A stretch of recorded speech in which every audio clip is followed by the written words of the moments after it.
नमस्कार, बहुत स्वागत है आप सभी का। आप देख रहे हैं एबीपी गंगा। मैं हूं आपके साथ जया मिश्रा। बुलेटिन की शुरुआत बड़ी खबर के साथ करेंगे। लखनऊ से इस वक्त की बड़ी खबर आपको दे दे। विधान परिषद के नेता सदन से स्वतंत्र देव सिंह ने इस्तीफा दे दिया है। ये बड़ी खबर निकलकर सामने आ रही है लखनऊ से।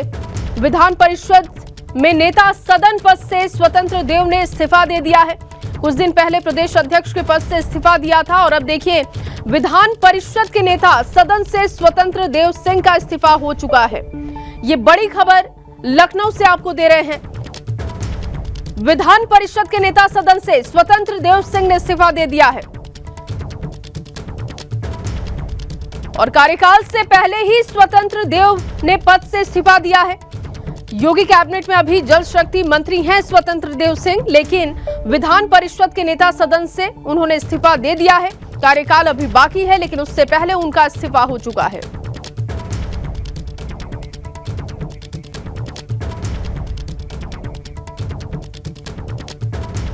तो विधान परिषद के नेता सदन से स्वतंत्र देव सिंह ने इस्तीफा दे दिया है। योगी कैबिनेट में अभी भी जल शक्ति मंत्री हैं, लेकिन विधान परिषद के नेता सदन से उनका इस्तीफा हो चुका है। लखनऊ से इस वक्त की बड़ी खबर आपको दे रहे हैं। और इस बीच प्रगतिशील समाजवादी पार्टी से जुड़ी बड़ी खबर मिल रही है। लखनऊ से बड़ी जानकारी यह है कि प्रसपा ने घोषित की प्रदेश कार्यकारिणी और कल शिवपाल के बेटे आदित्य बनाए गए थे प्रदेश अध्यक्ष। अजय त्रिपाठी उर्फ मुन्ना को प्रमुख महासचिव बनाया गया। रक्षापाल सिंह, फरहत हसन खान को उपाध्यक्ष बनाया गया है। ये बड़ी खबर इस वक्त लखनऊ से आपको दे रहे हैं। प्रसपा ने प्रदेश कार्यकारिणी घोषित कर दी है और कल शिवपाल के बेटे आदित्य को प्रदेश अध्यक्ष बनाया गया था। और अब देखिए जो खबर निकल रही है वो अजय त्रिपाठी उर्फ मुन्ना को प्रमुख महासचिव बना दिया गया है। रक्षपाल सिंह, फरहत हसन खान को उपाध्यक्ष बनाया गया है। और इस बीच दिल्ली से एक बड़ी खबर। राजू श्रीवास्तव एम्स में भर्ती हैं, जिसमें जिम में कसरत के दौरान बेहोश होकर गिर पड़े थे राजू श्रीवास्तव और इसके बाद एम्स में उन्हें दाखिल कराया गया है। राजू श्रीवास्तव के करीबी ने इस बात की जानकारी दी है। कसरत के दौरान राजू श्रीवास्तव को हार्ट अटैक, जिस वजह से अब उनको एम्स में भर्ती करवाया गया है। ये बड़ी खबर आपको दे रहे हैं दिल्ली से। जिम में कसरत के दौरान बेहोश होकर राजू श्रीवास्तव गिर गए, जिसके बाद हॉस्पिटलाइज कराए गए हैं। उनके एक जानकार ने ये जानकारी दी है कि कसरत के दौरान राजू श्रीवास्तव को हार्ट अटैक आया था, जिसके बाद एम्स में उन्हें भर्ती करवा दिया गया है। हालांकि अभी उनकी मेडिकल रिपोर्ट क्या है ये अब तक साफ नहीं है। और अब आपको उत्तर प्रदेश के बीमार हेल्थ सिस्टम की तस्वीरें दिखाएंगे। आपको बताएंगे कि कैसे प्रदेश का हेल्थ सिस्टम वेंटिलेटर पर है, लेकिन आप जानकर हैरान हो जाएंगे कि मरीजों की जान बचाने वाला वेंटिलेटर धूल फाक रहा है, बिना इस्तेमाल के ही कबाड़ में पड़ा हुआ है। बीमार हेल्थ सिस्टम की ऐसी तस्वीर आपको राजधानी लखनऊ से लेकर मेरठ और कानपुर तक दिखाई देगी।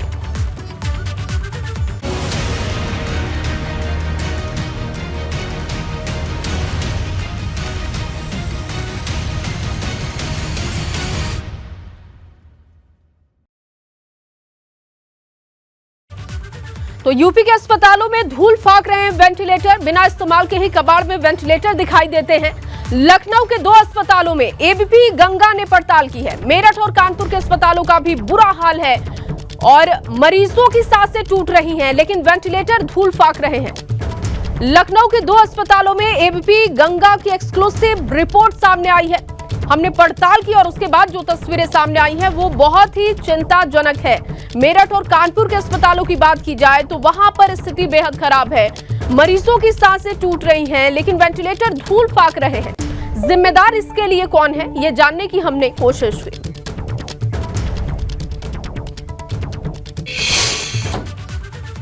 और इससे बड़ा मजाक क्या हो सकता है कि राज्य के बड़े बड़े अस्पतालों में वेंटिलेटर धूल फाक रहे हैं और इसे मांगते मांगते मरीजों के दम टूट रहे हैं।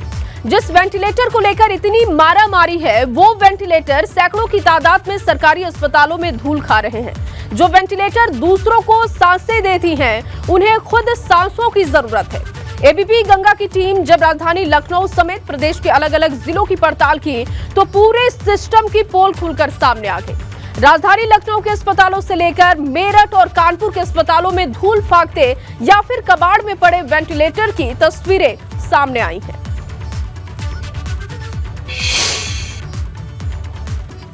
तो देखिए, ये अलग अलग जगहों की तस्वीरें आपको दिखा रहे हैं। बलरामपुर अस्पताल लखनऊ की तस्वीर आप देख रहे हैं, जहां पर वेंटिलेटर की स्थिति क्या है वो आप देख सकते हैं। इसके अलावा देखिए, लोक बंधु की भी तस्वीर आपको दिखा रहे हैं। स्टाफ के बिना यहां पर बेकार वेंटिलेटर पड़े हुए हैं। मेरठ की तस्वीर देखिए, कबाड़ में वेंटिलेटर हैं। और इसी तरीके से जो अगली तस्वीर आप देख रहे हैं वो कानपुर की है। उर्सला अस्पताल की ये तस्वीर है, जहां पर वेंटिलेटर कबाड़ में दिखाई दिए, धूल फाकते हुए दिखाई दिए। एबीपी गंगा ने जमीनी पड़ताल की तो ये तस्वीरें निकलकर सामने आई है। और अब इसके लिए जिम्मेदार कौन है ये भी समझने और जानने की हमने कोशिश की। तो हमारे साथ ग्राउंड जीरो से तमाम संवाददाता अलग अलग जगहों से जुड़ चुके हैं। शैलेश अरोड़ा मेरे सहयोगी लखनऊ से इस वक्त मौजूद हैं। इसके साथ ही सनुज शर्मा मेरठ से जुड़ चुके हैं। रतीश त्रिवेदी कानपुर से जुड़ चुके हैं। सबसे पहले शैलेश, आप ही का रुख करूंगी क्योंकि जो लखनऊ से तस्वीरें आई हैं वो बेहद चिंताजनक है। और जिम्मेदार आखिर कौन है वेंटिलेटर जब धूल फाक रहे हैं या कबाड़ की स्थिति में दिखाई देते हैं? तो बिल्कुल, देखिए, इस समय हम बता दें मौजूद हैं राजधानी लखनऊ के बलरामपुर अस्पताल में, प्रदेश का सबसे बड़ा सरकारी अस्पताल। हमने तस्वीरें अभी दिखाई, दर्शकों को एक बार फिर से दिखाते हैं। हम उसी जगह पहुंच चुके हैं जहां पर ये वेंटिलेटर धूल फाक रहे हैं। और ये देखिए, कमरा नंबर 400। ठीक है शैलेश, मैं लौटती हूँ आपके पास। इस बीच लखनऊ से एक बड़ी खबर आ रही है, सीधे उसी का रुख करेंगे। लखनऊ से बड़ी खबर इस वक्त ये निकलकर सामने आ रही है।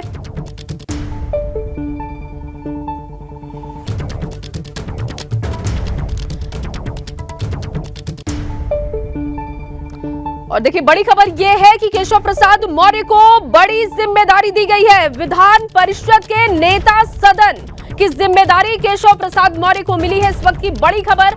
और अब से थोड़ी देर पहले स्वतंत्र देव सिंह ने इस्तीफा दिया था और अब देखिए, विधान परिषद के नेता सदन केशव प्रसाद मौर्य बनाए गए हैं।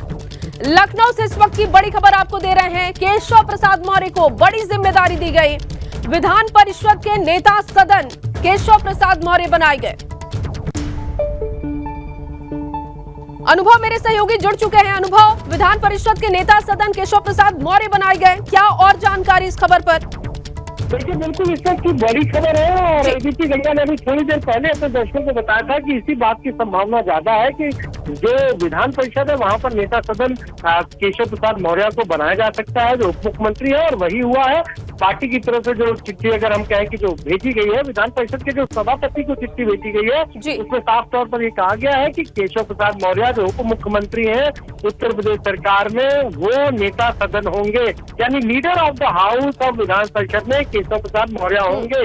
और यही जिक्र हम पहले भी कर रहे थे। हमने यही कहा था कि जाहिर सी बात है कि इसके पीछे कोई न कोई बीजेपी की रणनीति होगी। और वो यही रणनीति है कि वहां पर डिप्टी सीएम को ही लीडर ऑफ द हाउस बनाया है। योगी वन में भी हमने देखा, तब उप मुख्यमंत्री डॉक्टर दिनेश शर्मा थे और वो लीडर ऑफ हाउस थे विधान परिषद में। पर यहाँ जब योगी 2 का गठन हुआ, उसके बाद दिनेश शर्मा को जब हटाया गया तो वहां पर स्वतंत्र देव सिंह को नेता सदन बना दिया गया था विधान परिषद में। पर जब उन्होंने पहले अपने अध्यक्ष पद से इस्तीफा दिया और फिर उनको पार्टी की तरफ से निर्देश दिया गया कि आप लीडर ऑफ हाउस हैं विधान परिषद में, उस पद से इस्तीफा दीजिए। उसके बाद उन्होंने अपना इस्तीफा सौंपा है। और अब जो चिट्ठी सभापति को भेजी गई है उसमें केशव प्रसाद मौर्य का नाम है, यानी अब वो नेता सदन होंगे विधान परिषद में। और कहीं न कहीं एक बार फिर बीजेपी ने भरोसा जताया है केशव प्रसाद मौर्य पर। उप मुख्यमंत्री पहले बनाया, जिस तरह से परिणाम आए थे चुनाव के सिरातू में, उसके बावजूद उनको डिप्टी सीएम बनाया। और उसके बाद अब एक बड़ी जिम्मेदारी विधान परिषद में दी है, जहां पर वो नेता सदन होंगे। और कहीं न कहीं देखिए, बहुत महत्वपूर्ण भूमिका हो जाती है जब सत्र चलता है, जब सवाल जवाब होते हैं, विपक्ष सवाल पूछता है, उसके सदस्य सवाल पूछते हैं। और ऐसे में नेता सदन की बहुत महत्वपूर्ण भूमिका होती है। कैसे वो सदन की जो कार्रवाई है उसको सुचारू रूप से चलाए, इसमें उसकी भूमिका होती है। और इसीलिए पार्टी ने ये तय किया होगा, जो बात हमने पहले कही, कहीं न कहीं एक रणनीति होगी। और जल्द हो सकता है कि उत्तर प्रदेश में बीजेपी के जो नए अध्यक्ष है, जिसके नाम की घोषणा होनी है, लंबे समय से जिसका इंतजार हो रहा है, वो भी घोषित कर दिया जाए। क्यों? क्योंकि जो हम कहें जो जातीय समीकरण साधने की तैयारी है पार्टी की, वहां पर देखिए अब एक तरीके से ओबीसी वर्ग से आने वाले केशव प्रसाद मौर्य को जिम्मेदारी दी है। यानी अब कहीं ना कहीं जब प्रदेश अध्यक्ष की बात होगी तो वहां पर इन सारी चीजों को देखा जाएगा। पर ये एक बड़ा बदलाव है और इसके जरिए एक मैसेज देने की तैयारी थी और एक मैसेज ये दिया है पार्टी ने 2024 के लोकसभा चुनाव से पहले। ये कहीं ना कहीं हम कहें तो एक बड़ा बदलाव है, क्योंकि इसकी कोई आवश्यकता नहीं थी, अभी ऐसी कोई जरूरत नहीं थी। ऐसा नहीं था कि स्वतंत्र देव सिंह के पास डुअल जिम्मेदारियां हैं या डुअल पद था तो बीजेपी एक व्यक्ति एक पद की बात करती है। ये कोई अलग से पद नहीं मिला हुआ है। विधान परिषद में नेता सदन तो वही होगा जो विधान परिषद का सदस्य होगा, जो मंत्री होगा, और ऑलरेडी स्वतंत्र देव सिंह भी कैबिनेट मंत्री तो है ही, तो उनके पास ही जिम्मेदारी थी। तो बीजेपी ने किस रणनीति के तहत 3 वजहों से स्वतंत्र देव सिंह को कहा कि आप इस्तीफा दीजिए, स्टेप डाउन करिए, और क्यों केशव प्रसाद मौर्य को ये जिम्मेदारी दी? वो तो डिप्टी सीएम ऑलरेडी है, हालांकि उनका अभी वो नवनिर्वाचित हुए हैं, अभी चुने गए हैं जुलाई महीने में, तो उनका भी अगर आप देखिए तो ये पार्टी की पॉलिटिक्स है और इस पॉलिटिक्स के पीछे बहुत सारी चीजें होंगी, बहुत रणनीति रही होगी। उन सारी चीजों को देखने के बाद ही तय किया होगा कि अब नेता विधान परिषद में सदन का तो केशव प्रसाद मौर्य को बनाया जाए, और इसीलिए आप उनके नाम की चिट्ठी भी भेजी गई सभापति को। बिल्कुल अनुभव, और देखिए ये बातें सामने आ रही थी कि बड़ी जिम्मेदारियां बदली जा सकती हैं बड़े नेताओं की, और उसी मुताबिक बिल्कुल हम देख रहे हैं कि यहाँ पर यूपी की सियासत के लिए कह सकते हैं कि ये बहुत बड़ी खबर है कि स्वतंत्र देव सिंह इस्तीफा देते हैं विधान परिषद के नेता सदन से, और केशव प्रसाद मौर्य की जिम्मेदारी दे दी जाती है। लेकिन क्या अनुभव इसमें जातीय समीकरण का भी ध्यान रखा गया है? लोकसभा चुनाव 2024 की हम बात करें, क्या उसको भी मद्देनजर रखा गया होगा? देखिए बिल्कुल इसके पीछे तो बीजेपी की रणनीति होगी, क्योंकि स्वतंत्र देव सिंह ने ऐसा नहीं कि खुद ये फैसला ले लिया होगा कि अब मुझे नेता सदन नहीं रहना है। उनको पार्टी आला कमान से, क्योंकि वो खुद वर्तमान में प्रदेश अध्यक्ष हैं, तो उनको प्रदेश में कौन निर्देशित करेगा?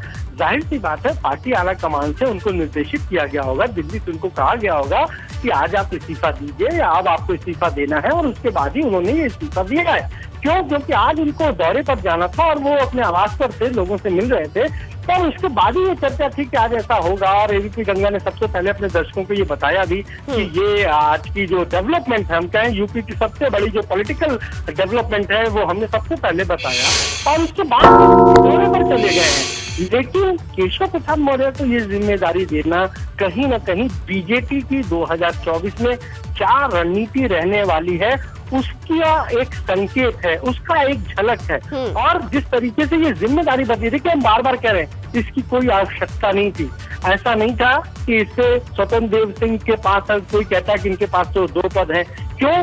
क्योंकि इससे पहले भी डॉक्टर दिनेश शर्मा वो डिप्टी सीएम थे, तो नेता सदन भी थे विधान परिषद में। तो पार्टी ने जरूर कोई न कोई रणनीति तैयार की, और उसी रणनीति के तहत जब प्रदेश अध्यक्ष का नाम घोषित होगा तो भी कहीं न कहीं एक संकेत मिलेंगे। पर इस बदलाव से भी कुछ संकेत जरूर मिले हैं।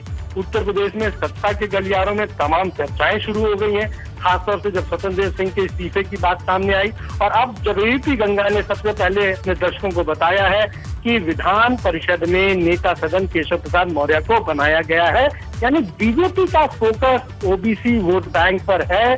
2024 में भी वो रहेगा, और कहीं न कहीं केशव प्रसाद मौर्य को बड़ी जिम्मेदारी देकर ये भी बताने की कोशिश की गई है कि हमारा जो फोकस है, हमारा जो लीडर है, हमें उस पर भरोसा है, विश्वास है, और इसीलिए ये बदलाव किए गए हैं। जी, बहुत शुक्रिया अनुभव तमाम जानकारी के लिए, अपडेट के लिए।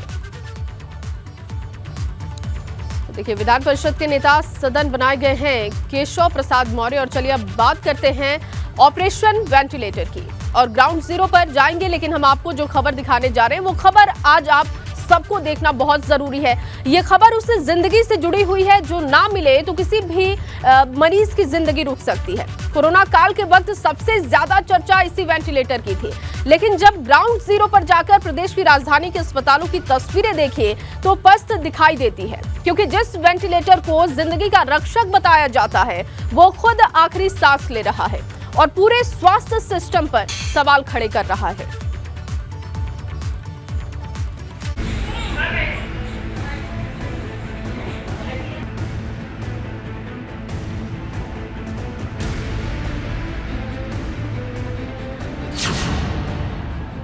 बदहाल अस्पताल, कब होगा इलाज? मरीज की जिंदगी से खिलवाड़, वेंटिलेटर पर सिस्टम।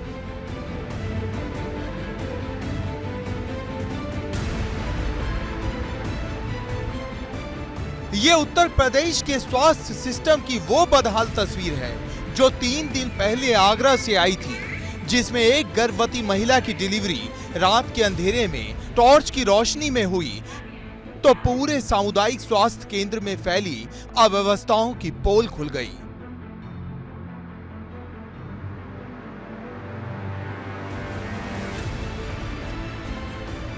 इससे पहले ऐसी ही एक तस्वीर 2 अगस्त को श्रावस्ती से आई थी। टॉर्च की रोशनी में इलाज करने वाली तस्वीर खूब वायरल हुई थी।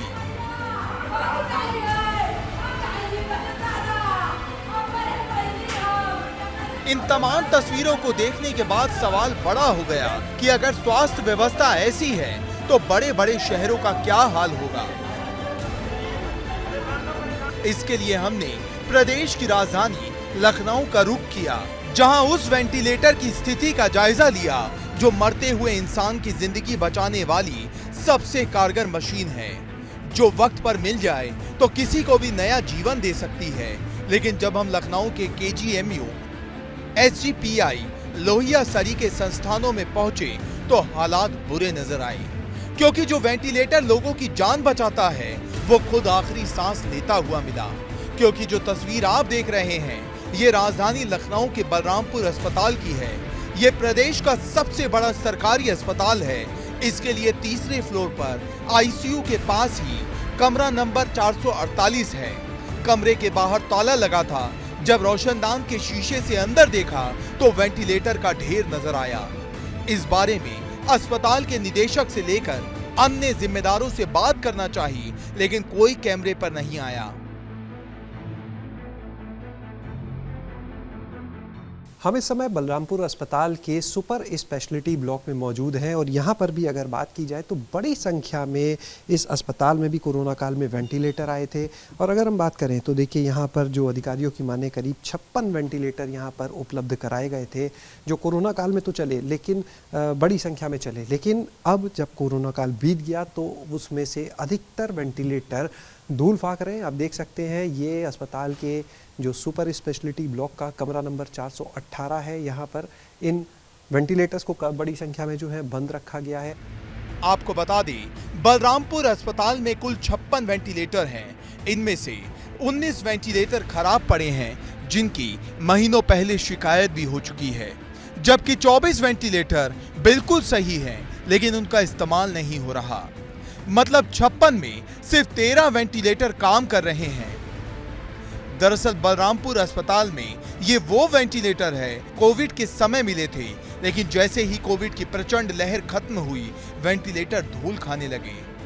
इसके बाद ABP गंगा की टीम आशियाना स्थित लोक बंधु राज नारायण अस्पताल पहुंची।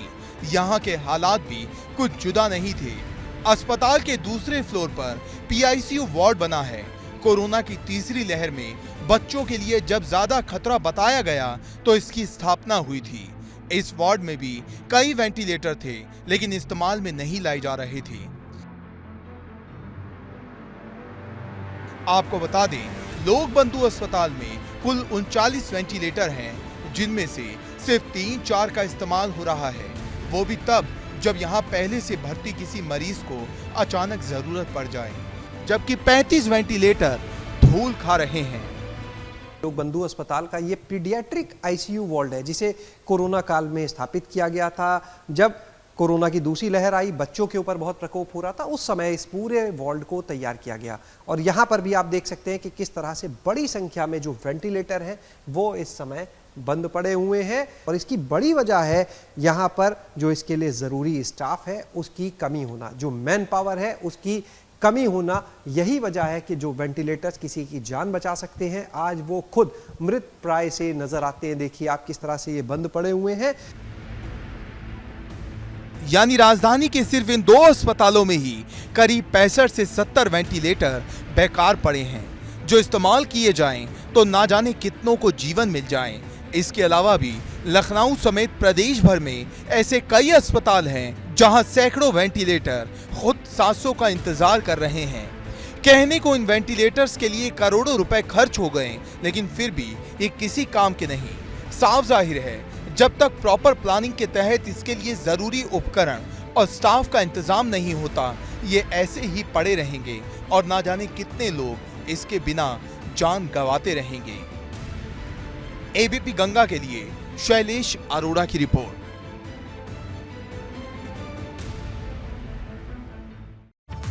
तो देखिए, पूरी रिपोर्ट आपने देखी और क्या हालात है वेंटिलेटर के अलग अलग जगहों पर, वो आप समझ चुके होंगे। हमारे सहयोगी बने हुए हैं लगातार। शैलेश अरोड़ा लखनऊ से, सनुज शर्मा मेरठ से, रतीश त्रिवेदी कानपुर से मौजूद है। सबसे पहले शैलेश, आप ही का रुख करूंगी क्योंकि जहां पर आप खड़े हैं वहां की भी रिपोर्ट हमने दिखाई। एक बार फिर से मैं चाहूंगी कि तस्वीरें दिखाइए और बताइए कि वहां पर वेंटिलेटर के हालात क्या हैं और जो जिम्मेदार लोग हैं उनका जवाब इस पर क्या है। देखिए, बलरामपुर अस्पताल में है, प्रदेश का सबसे बड़ा सरकारी अस्पताल है, कमरा नंबर 418 जिसका भी जिक्र कर रहे थे, जिसके बारे में आप बता रहे थे, दर्शकों को तस्वीरें दिखा रहे थे।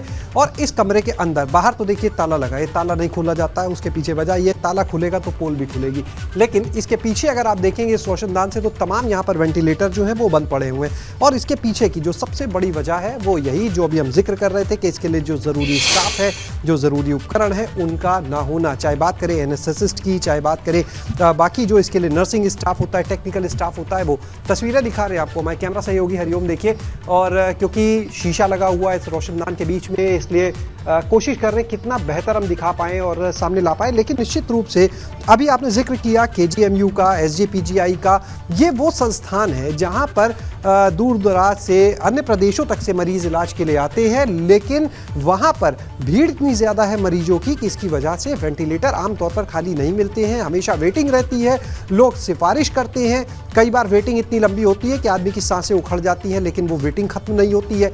दूसरी तरफ उन्हीं वेंटिलेटर को इस तरह से बेकार देखकर निश्चित रूप से दुख होना लाजमी है कि जो किसी की जान बचा सकते हैं, जो किसी को सांसें दे सकते हैं, वो खुद आज सांसों के इंतजार में है कि कब इनको सांसें मिले जिससे वो दूसरे मरीजों को सांसें दे पाए।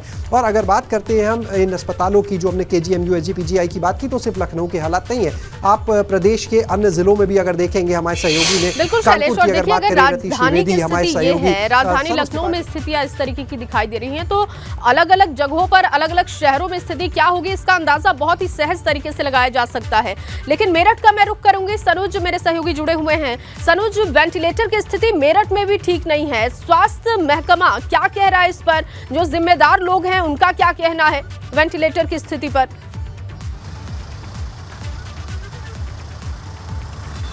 देखिए, मेरठ में जो वेंटिलेटर है उन्हें खुद सांसों का इंतजार है, और सांसों का इंतजार भी इतनी बुरी तरीके से है कि उनको कबाड़ में रख दिया गया है, ना उनके ऊपर कपड़ा रखा गया है और ना उनकी कोई सेफ्टी की जा रही है। जिला अस्पताल की बात कर लेता हूं। मेरठ के जिला अस्पताल में एक भी वेंटिलेटर नहीं था, लेकिन कोरोना काल में जिस तरीके से स्थिति बिगड़ी और उसके बाद PM केयर फंड से 17 वेंटिलेटर वहां पर दिए गए। जो 10 वेंटिलेटर है वो जरूर काम कर रहे हैं, लेकिन 7 वेंटिलेटर कबाड़ खाने में रख दिए गए, धूल फाकते नजर आ रहे हैं और स्थिति ऐसी है कि कभी भी वो खराब हो सकते हैं, खराब हो गए होंगे। इससे इतर अगर मेडिकल कॉलेज की बात कर ले, मेरठ का मेडिकल कॉलेज है, मंडल का बड़ा हॉस्पिटल है, आसपास के तमाम जिलों से भी वहां पर मरीज आते हैं। वहां पर करीब 145 वेंटिलेटर हैं, जो 90 वेंटिलेटर है वो PM केयर फंड और अन्य फंड से वहां पर दिए गए थे, लेकिन करीब 40 से 50 जो वेंटिलेटर हैं वो वहां एक केबिन में रख दिए गए हैं, धूल फाक रहे हैं, बेकार पड़े हैं, कहने सुनने वाला कोई नहीं है। आप देखा कि कोरोना काल में किस तरीके से लोगों को मुश्किलें उठानी पड़ी थी, अगर वेंटिलेटर होते तो न जाने कितने लोगों की जान बच जाती। और इस चीज को, इस गंभीरता को जब सरकार ने समझा तो करोड़ों रुपए कीमत के ये वेंटिलेटर मेरठ के जिला अस्पताल को, मेरठ के मेडिकल कॉलेज को, जो अन्य जो CHC वहां पर भी कुछ दिए गए थे, लेकिन स्थिति ऐसे हो रही है कि कोरोना को सुरक्षित तरीके से ध्यान से रखा जाता तो आज स्थितियां ये नहीं होती, या कोरोना काल में जो स्थितियां बनी थी वो ना सामने आती। कानपुर अब चलेंगे, रतीश मेरे सहयोगी जुड़े हुए हैं। रतीश, आप कहां पर पहुंचे थे, किस हॉस्पिटल में आप गए थे और वहां पर क्या देखा वेंटिलेटर की स्थिति को लेकर, किस तरीके के इंतजाम किए गए हैं, या फिर जो बदहाली है उसको लेकर वहां के लोग क्या कह रहे हैं?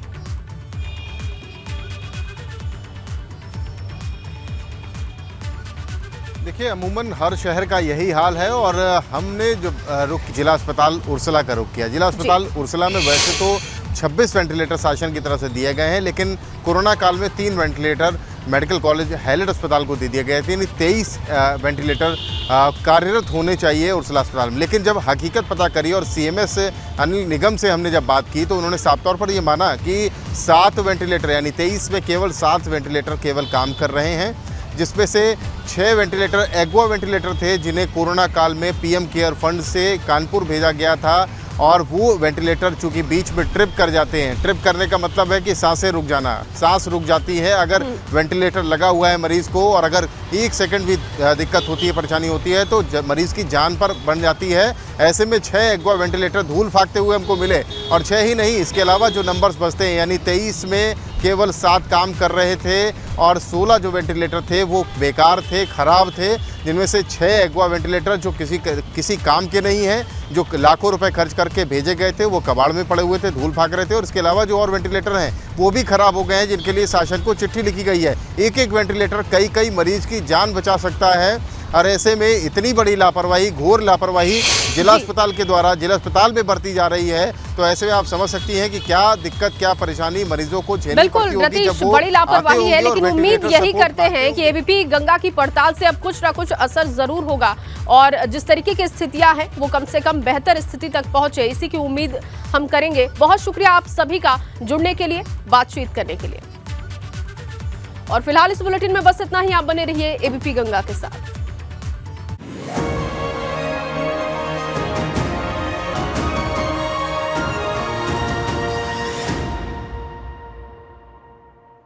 दंतकांति सेंसिटिव दांतों व मसूड़ों की मजबूती व सेंसिटिविटी का इंस्टेंट सॉल्यूशन, और दंतकांति नेचुरल व दंतकांति एडवांस है पायरिया, पीलापन, कैविटी व जम से लड़ने का ब्रह्मास्त्र। अहमियत इस बात की नहीं कि आप किन बुलंदियों पर है, बल्कि इस बात की है कि यहाँ पहुंचने का हौसला किससे मिला। देश की मिट्टी से। कजारिया देश की मिट्टी से बनी टाइल से देश को बनाते हैं। हर घर तिरंगा है हमारी शान, हर घर तिरंगा है हमारा अभिमान। मेरे देश में सबको मिलती पहचान, मिलकर गाए हम सब तिरंगे की तान। हर घर तिरंगा देश की आजादी का अमृत महोत्सव मनाएं। आइए हम सब बने हिस्सा हर घर तिरंगा अभियान का। शाबाश! Thank you, दी। और मेरी शाबाशी कहाँ है, क्योंकि मिल गई है फ्रिज लेने की सही जगह। पर जीजू, लेटेस्ट मॉडल्स और एक्सचेंज ऑफर है? नहीं। और पे लेटर से पेमेंट अगले महीने? इतना सब कहाँ मिलेगा? Amazon चेक किया? ये सब मिलेगा घर बैठे। लेटेस्ट मॉडल्स, एक्सचेंज ऑफर और पे लेटर का ऑप्शन। जब कुछ नया हो लेना, Amazon चेक कर लेना। शाबाश! सालों साल चलने की गारंटी चाहिए तो सिर्फ स्प्लाइस प्लाई लगवाइए। तो सिर्फ स्प्लाइस प्लाई ही लगाओ। स्प्लाइस प्लाई, सालों साल इंटीरियर का इंश्योरेंस पाओ। जीरा क्रंच है ये, राजा की सौगात है ये, राजस्था करारा स्वाद बड़ा मीठा नमकीन कर देगा समा। राजा जीरा क्रंच। राजा जीरा क्रंच बिस्किट्स, स्वाद ऐसा कि दिल खुशियों से भर जाए। राजा जीरा crunch. Servocon Energy Efficient Transformers, India's fastest growing transformer manufacturer and exporter, up to 50 MVA. Servocon, रखे सब कंट्रोल में। इमामी हेल्थी एंड टेस्टी मंत्रा मसाला। मंत्रा मसाला सिर्फ मसाला नहीं, टेस्ट का मंत्रा। पेश है नया सोरो डिशवॉश बार। इसका एक्स्ट्रा लेमन पावर जले हुए बर्तनों और जिद्दी चिकनाई को साफ करे मिनटों में। सोरो डिशवॉश बार, बर्तन वही, चमक नई। किसान की बेटी प्राइवेट स्कूल में पढ़ती है और अंबाला का बाबूमान खुशियाँ मनाता है, तो इसका मतलब है कि सिर्फ धान ही नहीं, किसानों की जिंदगी में भी चौतरफा असर दिखा रहा है जापानी पल्सर।